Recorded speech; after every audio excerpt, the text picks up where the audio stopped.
কিন্তু আমি আর গাড়ি চালাবো না ভাই, আমার লাইসেন্সটা এই দেশে আর বড় গাড়ি চালাবো না ভাই।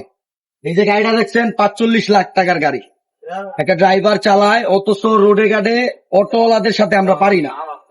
একটা অটো ড্রাইভার সে একটা অটো কিনে 50-60 হাজার টাকা দিয়ে, কিন্তু রোডে বাস ড্রাইভারের সাথে যে ব্যবহার করে, দুর্ব্যবহার করে, আচরণ করে, মারতে আসে, তার কারণে আমরা গাড়ি চালাবো না ভাই। এই যে লাইসেন্সটা বানাইছি এতটা টাকা খরচ করে, কিন্তু অটো ড্রাইভারদের যন্ত্রণায় আর হইলো মোটরসাইকেল যারা চালায়, প্রাইভেট যারা চালায়, তাদের যন্ত্রণায় আমরা গাড়ি চালাইতে পারি না, আমাদের কোনো সম্মান নাই।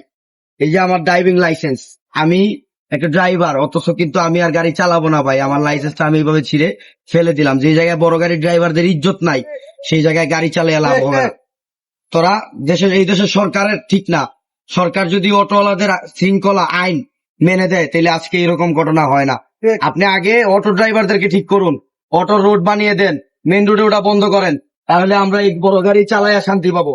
নাইলে এই দেশে আমরা বড় গাড়ি চালাবো না।